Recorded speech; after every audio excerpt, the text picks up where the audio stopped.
The Apollo University, University of Leicester. 35 lakhs fees for 3-year BTech CSE UK. Hello Pavani గారు. Hello అండి, నమస్తే. పావని గారు, మనకి బెల్లీ ఫ్యాట్ చాలా మందికి ఉన్న సమస్య ఇది. ఈ బెల్లీ ఫ్యాట్ తగ్గాలి అంటే మనకి డైట్లో ఎలాంటివి యాడ్ చేసుకోవాలి? మన ఇంట్లోనే ఉండి ఎక్సర్సైజెస్ చేస్తున్నప్పటికి కూడా మాకు తగ్గట్లేదు అనేది చాలా మందికి ఉన్న ఇది. బెల్లీ ఫ్యాట్ ఎస్పెషల్లీ ట్రైనర్ దగ్గరికి వెళ్ళి మా బెల్లీ ఫ్యాట్ తగ్గించండి అంటే వాళ్ళు మొత్తం బాడీ అంతా ఎక్సర్సైజెస్ చేయిస్తారు, కానీ బెల్లీ ఫ్యాట్ని మాత్రం తగ్గించడానికి చాలా చాలా టైం పడుతుంది. మీరేమో 3 monthsలోనే belly fat with kitchen based food అంటున్నారు. So how it possible? First thing ఏంటంటే, చాలా మంది అంటారు ఏంటంటే ఆర్మ్ ఫ్యాట్ తగ్గాలి, లేకపోతే బెల్లీ ఫ్యాట్ ఒక పార్ట్ లోనే తగ్గాలి అని అంటారు. బట్ యూజువల్ గా దానికంటే మనకు ఓవరాల్ బాడీ ఫ్యాట్ పర్సెంటేజ్ మీద కూడా మనం కాన్సన్ట్రేట్ చేయాలి. ఓవరాల్ బాడీ ఫ్యాట్ పర్సెంటేజ్ తగ్గుతూ బెల్లీ ఫ్యాట్ కూడా తగ్గించుకోవచ్చు. నా క్లయింట్స్ కూడా చెప్తూ ఉంటారు, నా బాడీ అంతా బాగుందండి, లైక్ ఓన్లీ బెల్లీ ఫ్యాట్ తగ్గాలి అని చెప్పేసి. But overall body fat percentage మీద కూడా మనం కాన్సన్ట్రేట్ చేయాలి. సో వర్కౌట్స్ లో ఎనీవేస్ ఏ వర్కౌట్ అయినా మనకి హెడ్ టు మజిల్స్ అన్ని ఎంగేజ్ అవుతాయి. మరి డైట్ లో ఎలా అంటే, ఫస్ట్ థింగ్ వచ్చేసి డైట్ 70% మెయిన్ రోల్ ప్లే చేస్తుంది.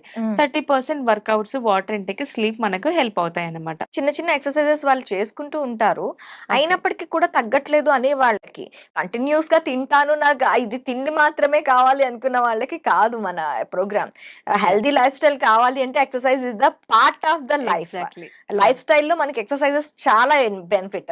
మనకి ఎలాంటి ఫుడ్ తీసుకుంటే బెల్లీ ఫ్యాట్ లూజ్ అవ్వచ్చు అనేది చెప్పండి. So first of all morning detox drink అనేది చాలా చాలా ఇంపార్టెంట్ అండి. ఎందుకు డీటాక్స్ డ్రింక్ అంటే, మనం వింటూనే ఉంటాం, ఆల్రెడీ మన బాడీలో లివర్ అండ్ కిడ్నీ రెండు డీటాక్సిఫికేషన్ చేస్తాయి కదా, దాంతోపాటు ఎక్స్ట్రా డీటాక్స్ డ్రింక్ ఎందుకు అని చెప్పేసి కొంతమందికి డౌట్ ఉంటుంది. సో ఇక్కడ డీటాక్స్ డ్రింక్ ఎందుకు హెల్ప్ చేస్తుందంటే, డీటాక్స్ డ్రింక్ లో ఫస్ట్ ఆఫ్ ఆల్ ఇంగ్రీడియంట్స్ ఉంటాయండి. సో అదేంటంటే, నైటే మనకు గ్లాస్ తీసుకొని సోంపు ఉంటుంది, జీలకర్ర, దాల్చిన చెక్క, సో ఈ మెంతులు, ఈ 4 నానబెట్టేసాలి, ½ టీస్పూన్. సోంపు, జీలకర్ర, దాల్చిన చెక్క, మెంతులు కొద్ది కొద్దిగా మనము యాడ్ చేసేసి నైట్ నానబెట్టేసాలి. మార్నింగ్ లేవగానే ఆ వాటర్ కి ఇంకో గ్లాస్ కూడా వాటర్ యాడ్ చేసేసి బాయిల్ చేసేటప్పుడు పుదీనా ఒకటి యాడ్ చేయాలి, మునగాకు లీవ్స్ కూడా యాడ్ చేసుకోవచ్చు. సో ఇలా యాడ్ చేసేసి బాయిల్ చేసి తీసుకోవడం వల్ల బెనిఫిట్ అనేది చాలా ఉంటుంది. ఇది మనం మార్నింగ్ వేడిగా తీసుకుంటాం, వామ్ వాటర్ లాగా తీసుకుంటాం, ప్లస్ మన బాడీలో సెల్స్ అనేవి యాక్టివేట్ అవుతాయి. First thing. సెకండ్ థింగ్, ఇందులో ఉన్న ఇంగ్రీడియంట్స్, ఇప్పుడు దాల్చిన చెక్కని తీసుకుందాం, మనకి ఇన్సులిన్ సెన్సిటివిటీని ఇంక్రీజ్ చేస్తుంది. ఇప్పుడు సోంపు కానీ, జీరా కానీ డైజెషన్ ని, గట్ హెల్తీగా ఉండడానికి హెల్ప్ చేస్తుంది. సో ఇలా మనకు పుదీనా కూడా వైటమిన్ సి. సో ఇవన్నీ ఇంగ్రీడియంట్స్ మనం మార్నింగ్ తీసుకోవడం వల్ల చాలా బెనిఫిట్ ఉంటుంది. అలాగే అంటే ఇప్పుడు మీరు బాయిల్ చేస్తున్నారు కదా, ఆ బెనిఫిట్స్ అన్ని బాయిల్ అవి ఎవాపరేట్ అవ్వవా? ఏం అవ్వండి. ఓకే. ఇప్పుడు కొంతమందికి పౌడర్ లాగా కూడా చేసుకోవచ్చు. జీలకర్ర, పుదీనా ఇవన్నీ పౌడర్ లాగా కూడా చేసుకోవచ్చు. పౌడర్ సోక్ చేసి మార్నింగ్ బాయిల్ చేసినా సరిపోతుంది. అయితే ఇక్కడ బాయిల్ చేసేటప్పుడు వాటర్ అబ్జర్వ్ చేసేసుకుంటుంది కదా, ఆ బెనిఫిట్స్ అన్నిటిని వాటర్ అబ్జర్వ్ చేసేసుకుంటుంది కాబట్టి మనం వాటర్ తీసుకోవచ్చు. ఎక్కడ మనం జ్యూసెస్ ప్రిఫర్ చేయొద్దు అంటే, ఫ్రూట్స్ విషయంలో జ్యూసెస్ ప్రిఫర్ చేయకూడదు, ఎందుకంటే ఫైబర్ మిస్ అవుతాం కాబట్టి. సో ఇక్కడ మనం ఈ డిటాక్స్ డ్రింక్ అనేది చాలా మంచిదేనండి. వాటర్ లో అంతా అబ్జర్వ్ అయిపోతుంది కాబట్టి ఆ వాటర్ తీసుకోవడం వల్ల మనకు బెనిఫిటే ఉంటుంది. మార్నింగ్ సెషన్ అయిపోయింది, ఆఫ్టర్నూన్ కి ఎలాంటి బ్రేక్ఫాస్ట్ కూడా ఇంపార్టెంటే. సో రీసెంట్ గా మనం ఒక రీల్ కూడా చూసాము, ఒకసారి తింటే యోగి, 2 సార్లు తింటే భోగి, 3 సార్లు తింటే రోగి అని చెప్తూ ఉన్నారు. యాక్చువల్ గా దాని మీనింగ్ అది కాదు. మనకు బ్రేక్ఫాస్ట్ ఒక్కసారి తినడం ఏంటంటే, ఒక మీల్ అనేది హెవీగా చెయ్యాలి. అదే నేను 2 సార్లు కూడా బ్రేక్ఫాస్ట్, లంచ్ చాలా హెవీగా చేసేస్తానంటే భోగి అవుతారు. 3 పూటలా ఎక్కువ తినేస్తాను అంటే రోగి అవుతారు. సో దాన్ని మన వాళ్ళు వేరేలాగా ఆలోచిస్తున్నారు, అయ్యో 3 సార్లు తినకూడదేమో, 2 సార్లే తినాలేమో, ఒకసారి తినాలేమో అని చెప్పేసి. సో చెప్పడం కూడా ప్రాపర్ గా చెప్పలేదు కొంతమంది. సో మెయిన్ గా ఏంటంటే, బ్రేక్ఫాస్ట్ కొంచెం హెవీగా తీసుకుంటే బెటర్. అంటే మనం త్రూఅవుట్ ద డే యాక్టివ్ గా ఉంటాం కాబట్టి. అందరం గుర్తుపెట్టుకోవాల్సింది ఏంటంటే, బ్రేక్ఫాస్ట్ కి ముందు కానీ స్వీట్ కి సంబంధించింది కానీ, షుగర్ కి సంబంధించింది కానీ ఏది తీసుకోకూడదండి ఎంప్టీ స్టమక్ లో. డీటాక్స్ డ్రింక్ తర్వాత ఒకవేళ మనం టీ కాఫీ అలవాటు ఉందనుకోండి, ఒక ఒక 4 ఆల్మండ్స్ తీసుకోవడం, 2 అక్రోట్స్ తీసుకున్న తర్వాత టీ కాఫీ తీసుకుంటే చాలా మంచిది, ఎందుకంటే గట్ హెల్తీగా ఉంటుంది. సో రీసెంట్ గా కూడా వన్ ఆఫ్ మై రిలేటివే సో కంప్లీట్ గా ఎంటీ స్టమక్ లో టీ తాగడం తనకు ఖచ్చితంగా అలవాటు. టీతో పాటు బిస్కెట్స్ కూడా తీసుకోవడం అలవాటు. ఇంకా తను ఆఫీస్ కి టీ బిస్కెట్స్ తీసుకునే వెళ్తారు, డైరెక్ట్ గా లంచ్ చేసేస్తారు. సో తనకి కంటిన్యూగా ఒక 10 ఇయర్స్ నుంచి అదే అలవాటు. ఇప్పుడు ఓన్లీ జస్ట్ ఒక 27 ఇయర్స్ ఉన్నాడు అబ్బాయి. ఇప్పుడు జస్ట్ హార్ట్ లో 2 బ్లాక్స్ ఉన్నాయి అండ్ కొలెస్ట్రాల్ కూడా టూ మచ్ ఉంది. I have a reports. But ఏంటి అంటే చిన్న ఏజ్ లో ఏంటి నేను నాన్ వెజ్ కూడా తినను, మరి నాకెందుకు ఇలా వచ్చింది అంటే కొన్ని థింగ్స్ చేయడం వల్ల. వాళ్ళు ఏంటంటే మార్నింగ్ టీతో పాటు బిస్కెట్స్ తీసుకుంటూ ఉంటారు. ఇప్పుడు బిస్కెట్స్ లో ఆయిల్ కంటెంట్ ఉండదా? ఉంటుంది, టూ మచ్ క్యాలరీస్. మళ్ళీ ఇక్కడ మిల్క్ ఉంటుంది, షుగర్ ఉంటుంది, టీ కూడా ఉంటుంది. సో ఈ కాంబినేషన్ ఆల్మోస్ట్ 450 క్యాలరీస్ వరకు వెళ్ళిపోతాయి.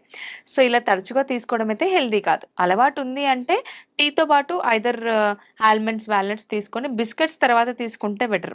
కాంబినేషన్ లో తీసుకోకుండా ఉంటే బెటర్ అన్నమాట. ఈ బెల్లీ ఫ్యాట్ లంచ్ విషయంలో ఎలా ఉండాలి? యా, బ్రేక్ఫాస్ట్ నార్మల్ గా ఇడ్లీ, దోశ, చపాతీ ఇలా తీసేసుకోవాలి. లంచ్ వచ్చేసి సలాడ్ తోనే స్టార్ట్ చేయాలి. సలాడ్ ఇస్ నథింగ్ బట్ పచ్చి కూరగాయలు అన్నట్టు కాదు, ఒక 15 స్లైసెస్ ఆఫ్ కీరా, క్యారెట్ ఖచ్చితంగా మనం చ్యూ చేసిన తర్వాత ఫైబర్ ఫస్ట్ ఇవ్వాలి బాడీకి. ఎప్పుడైతే వెయిట్ లాస్ జర్నీలో ఉన్నామో ఏ మీల్ అయినా సరే ఫైబర్ ఇవ్వాలి. Fibre is nothing but vegetables. ఒక 2-3 పీసెస్ అయినా సరే, మనం ఫంక్షన్కి వెళ్ళినా సరే ఫైబర్ అనేది ఫస్ట్ ఒక 2-3 పీసెస్ అయినా మన బాడీకి ఇవ్వాలి. కీరా, క్యారెట్ ఒక కప్పు తీసుకున్న తర్వాత మనం ఎనీవేస్ రైస్ ప్రిఫర్ చేస్తాం సౌత్ ఇండియన్స్ కాబట్టి ఒక కప్పు రైస్. యూజువల్గా మనం 2 కప్స్ తీసుకునే రైస్ అలవాటు ఉంటే ఒక కప్పు రైస్ తీసుకొని ఇంకో కప్పుకి బదులుగా ప్రోటీన్ తీసుకోవాలి, అంటే పప్పు. ఇక్కడ మళ్ళీ వెజిటబుల్ కర్రీ ఉంటుంది కాబట్టి ఇక్కడ బ్యాలెన్స్డ్ మీల్ అయిపోతుంది. Balanced meal is nothing but carbs, protein, fibre 3 ఉండాలన్నమాట. సో ఇక్కడ ఆల్రెడీ మనం ఫైబర్ ఫస్ట్ తీసేసుకున్నాం, తర్వాత కార్బోహైడ్రేట్స్ తీసుకుంటున్నాం. కార్బోహైడ్రేట్స్ కాంబినేషన్ లోనే పప్పు కూడా యాడ్ చేసేసుకుంటాం కాబట్టి ఇక్కడ బ్యాలెన్స్డ్ మీల్ అవుతుంది. ఇంకా బెటర్ గా వెయిట్ లాస్ జర్నీ అవ్వాలంటే కర్రీ కూడా ఎక్కువ తీసుకుంటూ ఉంటే ఫైబర్ ఇంటేక్ ఎక్కువ అవుతుంది, మనకు ఫీలింగ్ ఆఫ్ ఫుల్నెస్ ఉంటుంది, డైట్ లో ఉన్నట్టు కూడా అనిపించదు, హ్యాపీగా వెయిట్ లాస్ జర్నీకి హెల్ప్ అవుతుంది. ఎందుకంటే ఆటోమేటిక్ గా రైస్ క్వాంటిటీ తగ్గిపోయింది కదా ఇక్కడ, సో కార్బ్స్ తగ్గిపోయింది కాబట్టి ఫైబర్ అండ్ ప్రోటీన్ ఎక్కువ ఇంక్లూడ్ చేయడం వల్ల మనకి హెల్ప్ అవుతుంది. When it comes to the evening snacks అనగానే అందరికి సమోసాలు ఇవి గుర్తొస్తాయి. స్నాక్స్ లో వచ్చేసి యూజువల్ గా ఫ్రూట్స్ బెస్ట్ అండి. ఫ్రూట్స్ ఎక్కువ ఒబేసిటీలో 100 kgs కంటే ఎక్కువ ఉన్న వాళ్ళు 100 grams ఫ్రూట్స్ తీసుకోవచ్చు. 80-90 kgs ఉన్న వాళ్ళు 120 grams తీసుకోవచ్చు. 65-70 లోనే ఉన్నారు అని అంటే 150 grams తీసుకోవచ్చు. 150 grams, 120 grams, 100 grams. సో ఈ ఫ్రూట్స్ క్వాంటిటీ అనేది మనం మెయింటైన్ చేయాలి. ఇక్కడ మనం ఏమి ఫ్రూట్స్ అవాయిడ్ చేయాల్సిన అవసరం లేదు. మనకు అన్ని ఫ్రూట్స్ మంచిదే, దేన్ని మనం బ్లేమ్ చేయలేము. అన్ని పండ్లు, అన్ని కూరగాయలు మన ఆరోగ్యానికి మంచిదే. ఈవినింగ్ మీల్ అనేది చాలా ఇంపార్టెంట్. ఎగ్జాక్ట్లీ. ఒక్కసారి తింటే యోగి Yeah. మీన్స్ అది ఎక్కువగా తీసుకోవాలి. భోగి దీన్ని ఎంత కావాలో అంతే అంతే. తీసుకోవాలి. రోగి దీన్ని ఎక్కువ ఎంత తక్కువ తీసుకోకూడదు. తీసుకుంటే అంత మంచిది. ఎగ్జాక్ట్లీ. సో రోగి కాకుండా ఉండాలి అంటే నైట్ టైమ్ మన డైజెషన్ సిస్టమే కాదు, టోటల్ బాడీ ఆర్గాన్స్ అనేవి వర్క్ Yes. చేస్తూనే ఉంటాయి. త్రూఅవుట్ ద మార్నింగ్ అంతా కష్టపడితే మన బాడీలోని ఆర్గాన్స్ నైట్ టైం కష్టపడుతూ ఉంటాయి. వాటికి ఎక్కువ కష్టపెట్టకుండా ఉండాలి అంటే నైట్ టైం ఎలాంటి ఆహారం తీసుకోవాలంటే సింపుల్ అండి. Salad first thing 40 grams of soya chunks తీసేసుకొని అందులో కొన్ని వెజిటేబుల్స్ యాడ్ చేసుకొని 1 cup ఆఫ్ కర్డ్ యాడ్ చేసుకొని తీసుకుంటే బెస్ట్. ఫీలింగ్ ఆఫ్ ఫుల్నెస్ ఉంటుంది. సెకండ్ ఆప్షన్ వచ్చేసి బేసన్ చీలా. బేసన్ ఒక 70 grams శనగపిండి తీసుకొని ఉల్లిగడ్డ, టొమాటో, ఏవైనా వెజిటేబుల్స్, కొత్తిమీర, మెంతం కూర ఇవన్నీ యాడ్ చేసి దోశలాగా తీసుకొని దాంతోపాటు కర్డ్తో తీసుకుంటే లైట్ ఫుడ్ ఉంటుంది. చపాతీలు తినాలని చెప్పేసి చాలా మంది 2-3 చపాతీస్ తినేస్తూ ఉంటారు. 1 chapati with lot of vegetable curry కూడా లైట్ ఫుడ్డే. కర్డ్ ఇంక్లూడ్ చేయడం అనేది చాలా చాలా మంచిది, ఎందుకంటే ప్రోబయోటిక్స్ ఉంటాయి కాబట్టి. సో నైట్ మీల్ కి డిన్నర్ కి కూడా 3 hours గ్యాప్ ఉండాలి. ఓకే. యా, సో ఇది చాలా చాలా ఇంపార్టెంట్, లైట్ ఫుడ్. మేము ఈ సోయా చంక్స్ నచ్చదు మాకు, బేసన్ చీలా కూడా మాకు టైం ఉండదు, ఈవెన్ చపాతీ కూడా మాకు నచ్చదు అనుకున్న వాళ్ళు జస్ట్ సింపుల్గా 120 grams of brown rice measure చేసి తీసుకోవాల్సి ఉంటుంది. 120 grams ఆఫ్ బ్రౌన్ రైస్. అది ఉడకబెట్టిందా? ఉడకబెట్టింది. ఉడకబెట్టిన Yeah. Rice 120 120 grams. grams. Okay. 120 grams brown rice, vegetable curries, అందులో బెల్ పెప్పర్స్. వెయిట్ లాస్ జర్నీలో ఉన్న వాళ్ళకి వెజిటబుల్స్ ఏమేమి ఎక్కువ హెల్ప్ చేస్తాయంటే కీరా, బీట్రూట్, క్యారెట్ పక్కకు పెడితే గనక బెల్ పెప్పర్స్ అంటే గ్రీన్ క్యాప్సికమ్ కానీ, రెడ్ క్యాప్సికమ్ కానీ, యెల్లో క్యాప్సికమ్ చాలా చాలా హెల్ప్ చేస్తుంది. అలాగే క్యాబేజ్, కాలీఫ్లవర్ ఫైబర్ ఎక్కువ ఉన్న ఫుడ్స్ బెండకాయ కానీ, బీరకాయ కానీ ఎక్కువ హెల్ప్ చేస్తాయి. కద్దు అంటాం లైక్ సొరకాయ కానీ. సొరకాయ. ఈ వెజిటబుల్స్ ప్రిఫర్ చేస్తూ ఉన్నారనుకోండి బ్యూటిఫుల్‌గా ట్రాన్స్‌ఫర్మేషన్ ఉంటుంది వాళ్ళకి. ఓకే. సో, లైట్ ఫుడ్ ఉంటుంది. లో క్యాలరీస్ ఉంటాయి. At the same time fibre పుష్కలంగా అందుతుంది. గట్ హెల్తీగా ఉంటుంది కాబట్టి వెయిట్ లాస్ జర్నీ కూడా చాలా సింపుల్‌గా అయిపోతుంది. ఈ 90 డేస్ మన ఛాలెంజ్ ఉంది కదా! Weight loss challenge. Belly fat తోనే స్టార్ట్ చేయాలా? లేకపోతే దానికి దీనికి ఏమైనా లింకప్స్ ఉన్నాయా? లింకప్ ఏం లేదండి. బెల్లీ ఫ్యాట్‌తోనే స్టార్ట్ చేయొచ్చు. హ్యాపీగా వాళ్ళ లైఫ్ స్టైల్ ప్రకారంగా వాళ్ళకి డైట్ ఉంటుంది. హ్మ్. అంటే మేము బిజీ లైఫ్ స్టైల్ ఉంటుంది. డైటీషియన్స్ ఏమో 3 టైమ్స్ కుక్ చేసుకోవాలని అంటారు. హ్మ్. లేకపోతే అసలు ఫుడ్ అంతా వేరేది తీసుకోవాలి, తినకుండా ఉండాలి అని అనుకుంటూ ఉంటారు. హ్మ్. అలా ఏమీ ఉండదు.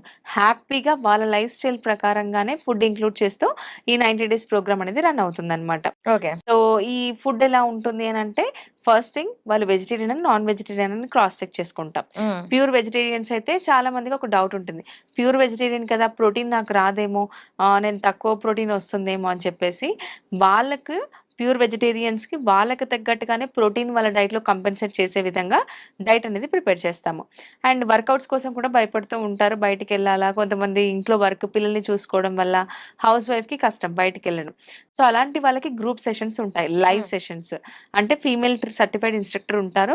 వాళ్ళే లైవ్ సెషన్‌లో వర్కౌట్స్ అనేది చేయిస్తారనమాట. గ్రూప్ సెషన్స్ ఉంటాయి.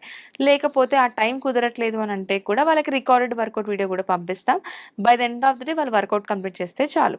ఓకే. అండ్ ఇలా మనకు ప్రాపర్ గైడెన్స్‌తో వాళ్ళ ఫుడ్ పిక్స్ డైలీ పంపించాల్సి ఉంటుంది. ప్రాపర్ గైడెన్స్‌తో ఫుడ్ పిక్స్ క్రాస్ చెక్ చేసుకొని ఎవ్రీ వీక్ మెజర్‌మెంట్స్ అప్డేట్ చేయాలి. లాస్ట్ వీక్ అంతా డైట్ ఫాలో అయినందుకు ఈ వీక్ ఎంత తగ్గారు? వెయిట్‌లో తగ్గారా? ఇంచెస్‌లో డ్రాప్ కనిపించిందా?